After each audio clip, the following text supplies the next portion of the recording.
we're about to get all judgy up in here.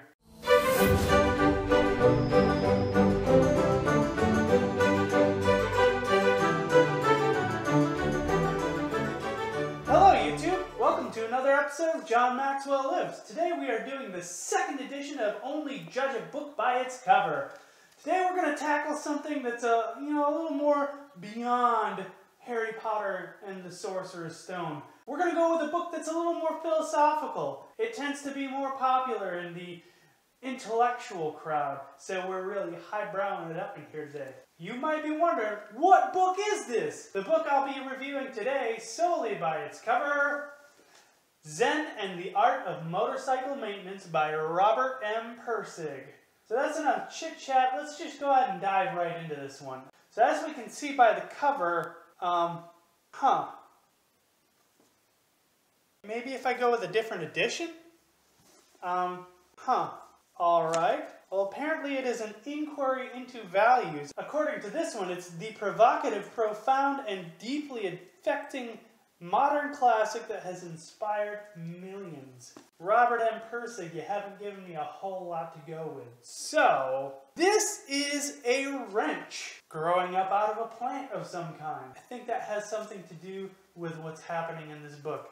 See, it's about Zen and motorcycle maintenance. So Zen and the Art of Motorcycle Maintenance is about a man who is a Zen Buddhist monk. And he lives his life out kind of in the countryside. And his only way to get around is a motorcycle. In fact, I'm going to go ahead and say it's a 1952 Indian. Soldiers left it behind in Korea. And that's his only way around. So in order to get from point A to point B, not just physically, but in life, this Zen monk has to learn how to maintain his motorcycle. Now, that's not the only thing that happens in the book, obviously, because if it was just a book about a Zen monk who learns how to repair motorcycles, it'd be a pretty boring book. And how would millions of people be inspired by this book? Nah.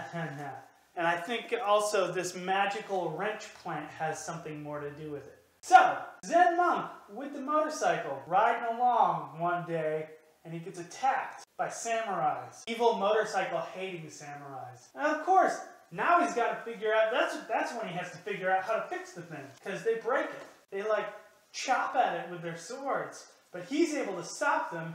He's able to save his own life by using his Zen Buddhist magic. That's where the magic wrench comes in.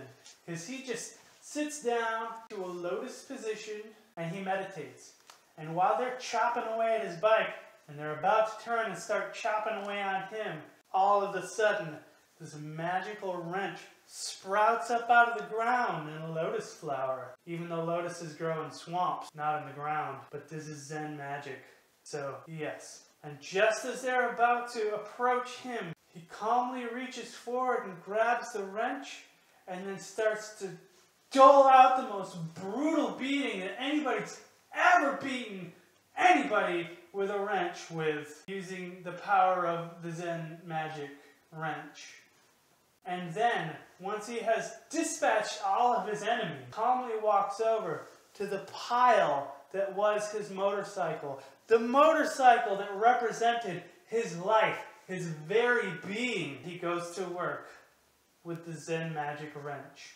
Slowly turning, putting bit to bit, he not only repairs the 1952 Indian motorcycle, but it becomes transformed into a 1978 Harley Davidson. It's Zen magic.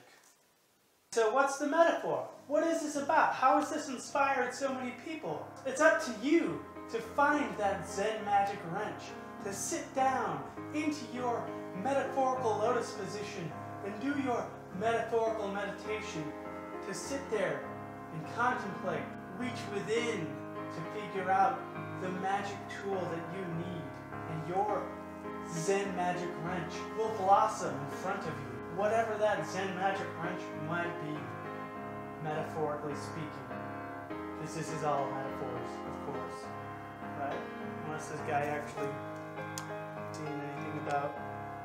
Anyways, and then you take your Zen magic wrench and you lift it high, and you strike at your metaphorical samurai, and you dispatch them, and then you approach the crumbling pile of parts that is your 1952 Indian motorcycle, and you slowly start to rebuild with your Zen magic wrench.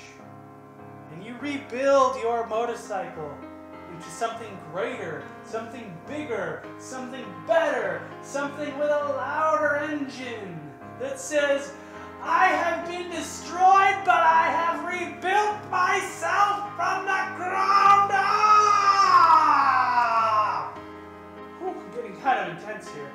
Anyways, you find that Zen magic wrench, and you rebuild your motorcycle, and you keep going, and you keep driving, and you say no matter how many rogue samurai there are wandering this countryside trying to chop up my motorcycle, I will keep rebuilding that motorcycle, and it will keep getting bigger and better than it was before, until maybe one day I'll have, I don't know, a Honda Goldwing, which is a pretty good cruising motorcycle for guys who are age 50 or older. Because by the time you build up to the Goldwing, you're going to be about that old anyways. So yes, this has been the only Judge a Book by its Cover review of Zen and the Art of Motorcycle Maintenance. I highly recommend it. You should check it out. You have a good one. Hey guys, this is John Maxwell, just reminding you that if you enjoyed this video, go ahead and give us a like. Feel free to subscribe to get the most up-to-date access to my new content coming out twice a week on Mondays and Thursdays. Leave your thoughts in the comments below and maybe give me some more ideas for some videos that you'd like to see. And of course, share this with your friends, anybody who you think might enjoy it. And as always, have a good week.